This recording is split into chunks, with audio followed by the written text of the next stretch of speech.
সব লোক আপনাদের বিরুদ্ধে চলে যেত। তাহলে আপনার সাথে তো তাদের সাথে যোগাযোগ আছে। আমার সাথে যোগাযোগ নাই, যোগাযোগ থাকতে হয় না, 50টা জায়গায় আপনাদের সাথে যোগাযোগ আছে এবং সেই জায়গাতে বাংলাদেশের ইন্টেলিজেন্সকে একটু হেল্প করবেন কিভাবে তাদেরকে ফিরিয়ে এনে এই শিখছেন, দাবিতে হলো বিচারের জার্নালিস্টিক এই শিখছেন আপনারা জার্নালিজম, যে আমরা আমাদের সাথে আওয়ামী লীগের লোক যোগাযোগ করলে আমরা ইন্টেলিজেন্সে তাদের নাম্বার দিয়ে দিব, এই হচ্ছে আপনাদের জার্নালিজম সম্পর্কে ধারণা। এটা হলো আমাদের জার্নালিজম ধারণা না, এটা হলো যে জায়গা থেকে খুনের বার্তা গেলে তারা আসুক বিভিন্ন জায়গায়, তারা মাঠে দাঁড়াক। শোনেন এই যে সাদ্দাম, আমি আজকে টেলিভিশনে বলি, এই সাদ্দাম দিয়া আমি হচ্ছে ওয়ার্স্ট সাফারার। ওকে আমি একটা প্রশ্ন করার পরে ও হচ্ছে 60,000 ফেসবুক ভুয়া পেজ খুলে আমার বিরুদ্ধে লিখছে। আমি মনে করছি ও আসবে না, ওইটা তার জন্য পিকনিক হইতো না। এটা আপনিও তার ভিকটিম ছিলেন। তাহলে সেজন্যই তো আমি তার প্রশ্ন করতে চাই। আপনারা কি দেখেছেন যে এই টিমের একটি স্ট্যাটাসে এবং তাদের একটা লাইভ টক শোতে সবাইকে হত্যার হুমকি দিয়েছে? এটা কি আপনি দেখেছিলেন? আমি আমি আমি আমি আমি আমি আমি এগুলি দেখি না, আই এম সরি। আপনি আসলে আপনার প্রশ্নের মধ্যে আসেন, প্রশ্নের মধ্যে আসেন, কারণ এই যে আপনি যে এটার কথা বললেন এটা আমার কোনো ইন্টারেস্ট নাই, কোনো ইন্টারেস্ট নাই। এখন আপনার ইন্টারেস্ট থাকবে না, কারণ আপনি ব্যক্তিগত বিষয় নিয়ে আসছেন, তো যে আপনি কোথায় কাউকে নিয়ে আসতে পারেন না, কোথায় কি। আমি আসি নাই কিন্তু ব্যক্তিগত বিষয় না, কারণ নাসিরুদ্দিন পাটোয়ারি এই প্রসঙ্গটা আপনি তুলছেন, এই প্রসঙ্গটা আপনি তুলছেন, এইজন্য আমরা কোনো মানে ব্যক্তিগত বিষয় যাচ্ছি না। এই প্রসঙ্গটা আপনি তুলছেন পাটোয়ারি, আপনি তুলছেন, আমি তুলি নাই কিন্তু। আপনি ওইটা বলেন, আপনি ওইটা বলেন।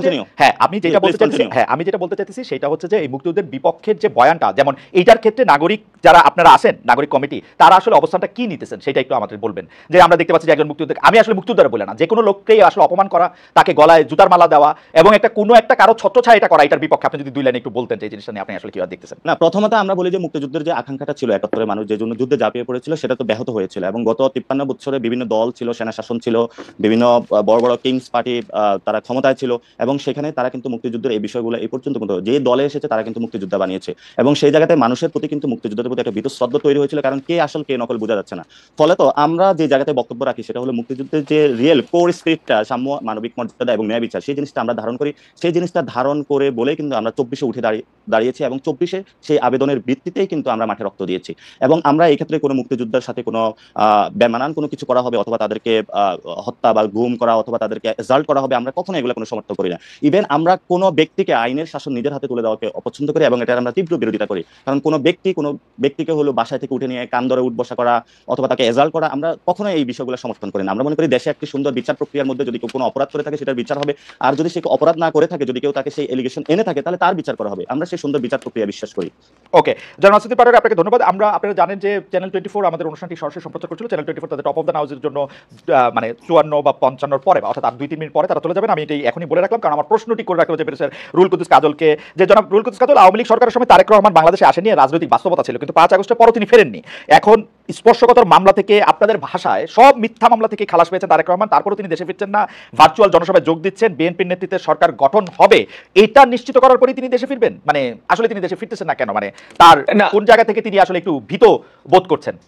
দেখুন, আমার মনে হয় প্রথম কথা হচ্ছে যে আপনি যে প্রশ্নটি করেছেন অনেকটা ব্যক্তিকেন্দ্রিক প্রশ্ন। তো আসলে আপনি জানেন না, পার্টি প্রধান তো শুধু ব্যক্তি না, উনি তো ইনস্টিটিউশন।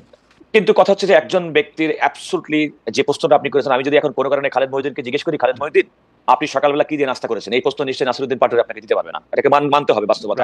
সুতরাং এটা একটা রাজনৈতিক দলের নেতা এবং তার স্বাভাবিক পাবলিক ফিগারের, পাবলিক স্ফিয়ারের কার্যক্রম নিয়ে আমরা কথা বলতে পারি, সমালোচনা করতে পারি, এবং আমি সেটা গণতন্ত্রের সৌন্দর্য বলে মনে করি। ওকে, জনাব তারেক রহমান এবং বিএনপির পক্ষ থেকে তাদের মামলা, তার মামলা, খালেদা জিয়ার মামলা, সারা দেশের নেতা কর্মীদের মিথ্যা মামলা সম্পর্কে স্পষ্ট স্ট্যান্ড ছিল, আইনি প্রক্রিয়ার মাধ্যমে এই সমস্ত মামলা থেকে আমরা নিষ্কৃতি চাই।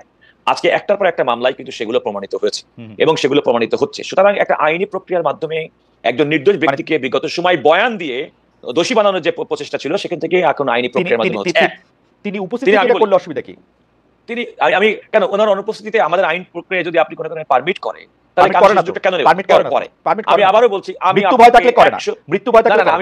আমার মনে হয় খালেদ, আমার মনে হয় আইনের ব্যাপারটি আমি আপনাকে বলি, আমাদের যে কোনো আইনজীবী জানবেন, কোনো কারণে একটা রায়ের যদি কোনো কারণে কো-অ্যাকিউজড, কো-কনভিক্ট থাকে, সেই জাজমেন্টটা যদি অ্যাজ এ হোল যদি কোনো কারণে বাতিল হয়ে যায়, তাহলে নিশ্চিতভাবে নন অ্যাপিলিং কনভিক্ট কিংবা নন অ্যাপিলিং অ্যাকিউজ তার বেনিফিট আইনগতভাবে ভাবে পেয়ে থাকেন। এটার আরেকটা ব্যাখ্যা আছে, আমি সেটা পরে আপনাকে সেই কারণেই বললাম যে আপনি যে প্রশ্নটা করলেন, আমরা আইনের ভাষায় আপনি জানেন that is called leading question, এবং লিডিং কোশ্চেনের আনসার দেওয়ার মতো অবস্থানে আমরা তাহলে পরবর্তী কোশ্চেনে যাই। আমাদের থেকে চ্যানেল 24 চলে যাচ্ছে যে বৈষম্য বিরোধী ছাত্র নেতারা, ছাত্র জনতার নেতা যারা জুলাই আন্দোলনের নেতৃত্ব দিয়েছে, আমরা দেশপ্রেম ভাষায় বলতে চাই, তারা যখন রাজনৈতিক দল করতে চায়, বিএনপি নেতারা তাদেরকে কিংস পার্টি করছে এরকম কেউ কেউ বলে। আমাদের দর্শকরা কিন্তু আমাদেরকে বলে যে বাংলাদেশের প্রথম কিংস পার্টি হচ্ছে বিএনপি, এবং এইটি প্রথম আলোকে দেওয়া সাক্ষাৎকারে জনাব নাসিরউদ্দিন পাটোয়ারিও এই বিএনপির এই প্রতিষ্ঠাকালীন ইতিহাসটা বলেছেন, আজকেও আমাদেরকে কিছুটা বলতে চেয়েছেন। আপনারা এটাকে আসলে কিভাবে ব্যাখ্যা করেন? মানে কিভাবে চালুনি সূত্রে বলে যে কেন? আমি আপনাকে এত কথা বলি যে জন্ম হোক যথাযথ, কর্ম হোক ভালো, এটা তো আপনি মূল জিনিস আসলে খেয়াল করে দেখবেন। এটা কিন্তু প্রথমত বুঝে রাখতে হবে। প্রথম কথা হচ্ছে যে বাংলাদেশের রাজনীতিতে 2024 সালে যে দলই করেন না কারণ কিংস পার্টিকে একা শুধুমাত্র যদি আপনাদের সংজ্ঞায়িত যদি হয়, তাহলে রাজনৈতিক দল হিসেবে শুধুমাত্র একমাত্র বিএনপি, একমাত্র কিংস পার্টি না, জাতীয় পার্টি। হ্যাঁ বিএনপি জাতীয় পার্টি ভাই।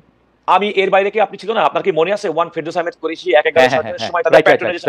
আপনি কেন ভুলে যান খালেদ? না, কারণ দলই নাই আর দলের কথা মনে রাখবো।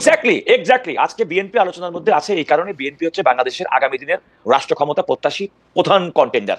এই কারণে আজকে বিএনপি নিয়ে যে কোনো আলোচনার মধ্যে বিএনপি আসবে। ওদেরকে 40টা বছর সময় তো তুলে দিতে হবে। বিএনপি আজকে রাষ্ট্র ক্ষমতার প্রধান কন্টেন্ডার, সেইটা তো একটা ক্ষমতার মধ্যে দিয়ে গিয়া ওদেরকে দিতে হবে না সেই সময়টা। আপনি আগে কি? না, আমি তো